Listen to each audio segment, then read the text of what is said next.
Hi, this is a quick addition to the video proper. My last chapter review was copyright claimed and my channel received a strike. Hence why the visuals in this one are borderline non-existent. Sorry. More on that at the end of the video if you're interested. We go a bit back in time from where the previous chapter ended, as chapter 403 opens up on Captain Might, prepping his assassination of 9th Prince Halkenburg, by using the miniature corona, the name of which has been revealed to be TSK-17, or 17. He'd indeed planned to contaminate Hulk by propelling the thing remotely from his boot, apparently being entirely certain that the bioweapon wouldn't reach him as well. I'll assume this isn't his first time doing this, and he'd surely have access to all the Black Whale's floor plans, including ventilation ducts and so on, so there'd be essentially no risk of a backdraft suddenly propelling the airborne virus back at him. Literally needless overthinking aside, Might comments on how now that the Ninth Prince is separated from his followers, he cannot make use of his ability. Meaning that this courtroom cross-examination, which will require Hulk to be seated and will allow Might to approach him without suspicion, would be the perfect time to assassinate the Ninth Prince by using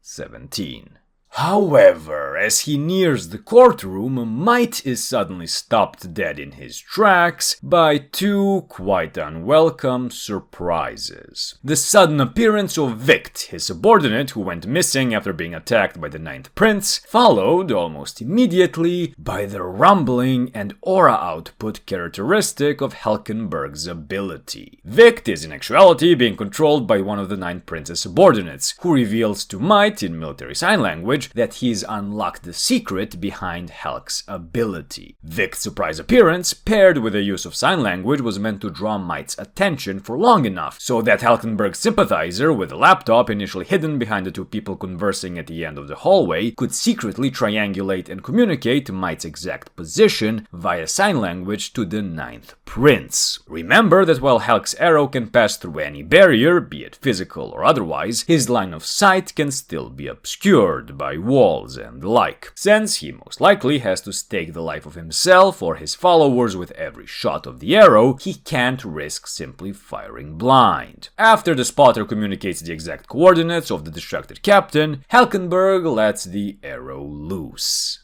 We then cut to First Prince Benjamin, who's being informed that the trial has been postponed. He is told that Might wanted to postpone the trial on his end, citing equipment trouble as the reason, which was seemingly meant as a secret message to Benjamin that he could not go through with the assassination. This was not accepted by the judge, but Halkenburg's plea for postponement was, since he'd fallen ill and collapsed in the meantime. Having felt the rumbling, Benjamin is of course immediately suspicious that Might was the target of the attack, especially after confirming that multiple of his supporters were around at the time, meaning that the conditions for Halkenburg to use his ability had been met. As soon as Benjamin hears that Might wishes to speak with him, he immediately, correctly, surmises that Halkenburg's ability involves coercive manipulation, a large subset of manipulation-based abilities which take complete control of an opponent. He then also states that the first-come, first-serve rule regarding manipulators is not actually universal, and that especially powerful abilities, i.e. those with powerful conditions, restrictions, and sheer aura output, would be able to override that normally ironclad rule. Might explains that a Nen arrow was fired at him, but had missed, and that the Ninth Prince had collapsed immediately after. Since he is fully aware that he cannot be trusted at this stage, he informs the First Prince that he will not return until his mission is complete. To this end, he will meet with Halkenburg and his followers in the sickbay and end him there, saying he'll report back by the end of the day with positive results. Benjamin believes this to be a trap, but allows Might to proceed, thinking to himself that he'll enact special martial law on the basis that Might and Halkenburg are conspiring to assassinate him, in case Might were to return without definitive evidence of the Ninth Prince's demise. He then warns Butch, another of his guards, to keep on high alert, ordering him to inform the second and third tiers that special martial law will be enacted should Might leave the confines of the Justice Bureau without making contact first. I swear, Benjamin's more trigger-happy with evoking martial law than Megumi is with summoning Mahoraga. Might, I've got the shits and there's not enough toilet paper! Enact martial law! Enact martial law!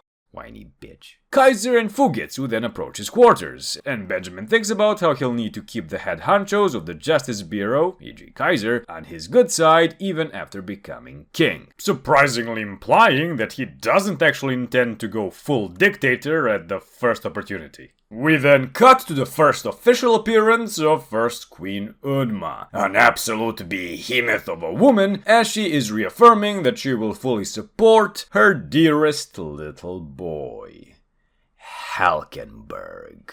Yup, as we briefly touched on in the previous video, Halkenburg is indeed the son of the first queen. You see, she had decided, apparently at his birth, that Halk would be her favorite. So, as Kacho's letter to Big Bro Benji reveals, she had the second Queen Dozol claim the prince as her own, so as to minimize any potential assassination attempt that Halkenburg would be at risk of as the son of the first queen. I am really not sure how that practically worked, considering the whole 9-month gestation period a normal fetus goes through. The only way I can see that working is if Unma decided she would do this very early on in her pregnancy, and coordinated with the second queen to make the whole thing actually believable. Excellent intuition there, Big Mommy Unma. Halk's the least unhinged of your kids by a shot so long, not even he could make it. Though, considering how he doesn't resemble either his mother or his father, I wouldn't be surprised if fourth Prince Terror Sandwich actually ended up being a child of the second queen, or someone else entirely. He does look a lot like Morena, so I wouldn't be surprised if he was actually an illegitimate child Unma claimed as her own. She probably never expected him to reach adulthood. Benjamin likes to play rough, after all. Getting back to Halkenburg, his mother's support is such a huge upswing for him that I genuinely don't think it can be overemphasized. As the first queen, she has by far the most power, resources, and most importantly, people at her disposal.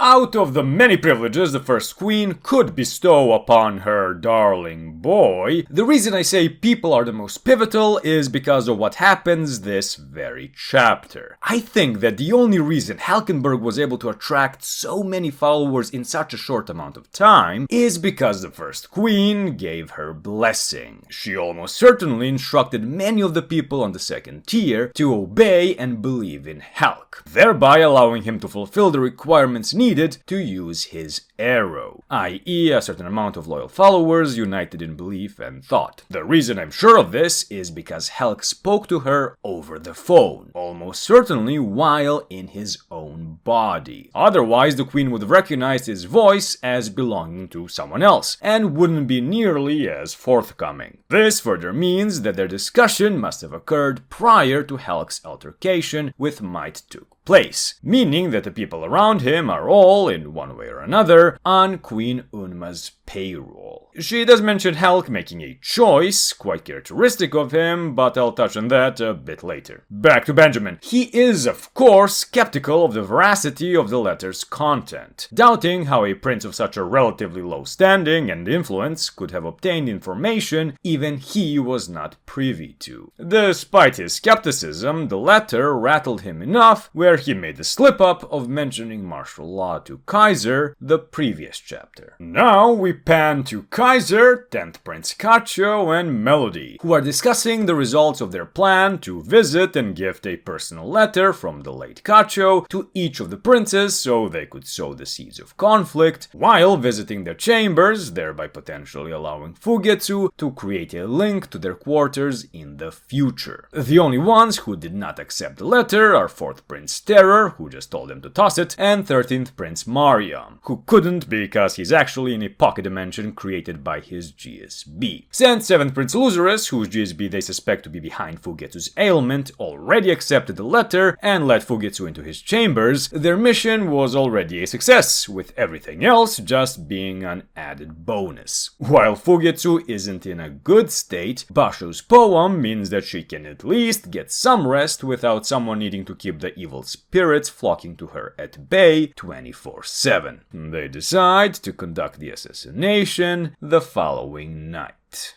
We then cut to third Prince Zhang Lei, who has assembled his guards and is trying to get to the bottom of his GSB's ability. However, since none of his men are Nen users, or at least willing to admit that they are, Zhang is forced to once again rely on Kurapika for assistance. By the way, I'm not going to get into this again since it's overly convoluted, but this is supposed to be the 11th day of the voyage, meaning that Zhang's GSB should have produced 11 coins.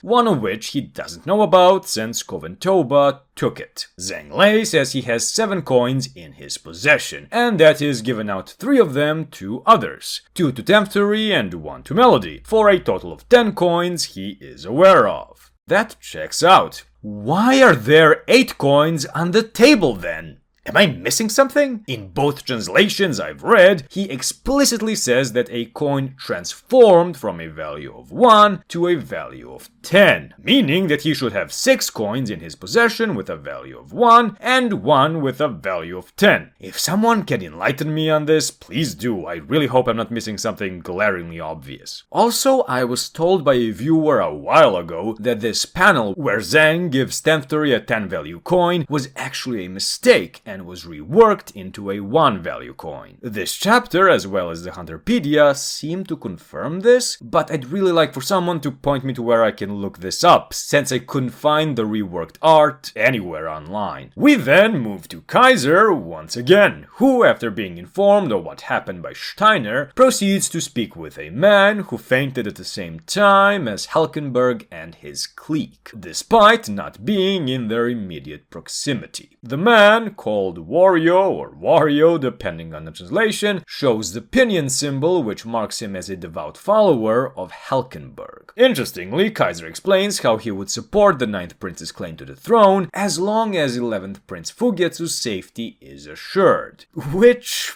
listen, Kaiser is not Fugetsu's father. He can't be. Dude looks relatively young, and Fugetsu's about 12 or 13 at least. Plus, Melody would have sensed the change in his heart rate, since she can even detect lies of omission. Unless, for whatever reason, Kaiser's the exception. Maybe he has a pacemaker inserted that regulates his heartbeat because he suffered from heart troubles in his youth or something, I don't know. In any case, I can accept that they may be related, as in he could be her secret older brother, but he isn't the father. I just don't want to believe that. Anyway, Wario explains that the 9th Prince had foreseen that Kaiser would speak to him and instructed Wario to act in certain ways depending on how Kaiser approached the topic of the prince. He then proceeds to inform Kaiser that 9th Prince Halkenburg would soon perish. Kaiser is then seen entering Halkenburg's room, as the prince is surrounded by his followers, who appear to be in mourning. Joke's on them though, since it's revealed that Halk has indeed taken possession of Captain Might, and has just called Benjio-Nissan to tell him that the deed is done.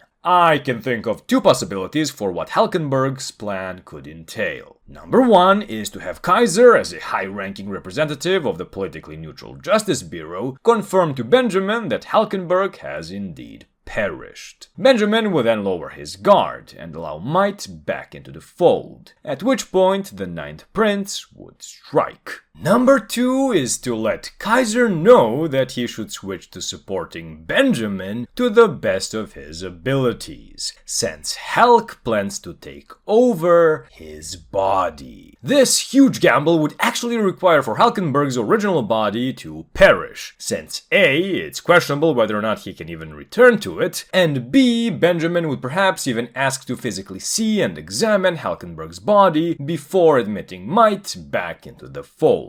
Bear in mind, Halk would still need to create a situation where he'd be surrounded by his followers, while knowing Benjamin's exact position. Now, I know what you're thinking. Hey, idiot, GSBs cannot directly target or affect other GSBs or their hosts. And Halk's ability is a product of his GSB, you absolute dolt. To that, dear viewer, I say that despite being a stickler for the rules, Halk is quite the rule breaker. His ability is so powerful that it may have allowed him to override the long-term first-come, first-serve rule in case of manipulators. Furthermore, Furthermore, it's possible that since he is no longer in his own body, that this is criteria enough to allow for him to circumvent the two cardinal rules regarding GSBs. Now, whether it's assassination or possession, Kaiser has every reason to assist Halkenburg in dealing with the first prince. From him threatening to evoke martial law at the slightest inconvenience, to him not being the most, conducive person to Fugetsu's long-term well-being. Finally, we focus on Kurapika, who has informed Kuinoito that escaping the Black Whale means certain death. He then says he actually sees this as a beacon of light, and believes he has a plan that may serve to stop further killings. The first step of which is for them to publish the letter addressed to Prince Wobble. We then end the chapter on Kurapika, Kuinoito, and Prince Wobble entering Zhang Lei's quarters. And that's chapter 403 done. What do you think Kurapika's plan will entail? What will Halkenburg do with Benjamin? What's going on with Zhang Lei's coins? Very much looking forward to hearing your ideas on these or any other plot points this chapter encompassed. Now, regarding the strike, not gonna lie, it's pretty scary and anxiety-inducing. I've had this channel for over 6 years now, and the notion that it could get blown up at any moment is quite frightening. I use far less visuals than I usually do in this video, and avoided pretty much all speech bubbles, so I'm hoping that'll be enough to stop this from happening again. I've already written an email to Shueisha's copyright department asking them politely to remove the strike, but we'll see if anything comes of that. As always, thank you very much for watching. Feedback is always appreciated. I'd like to thank Kamaswami for going the extra mile in supporting the channel. And I'll see you in the next one. I hope.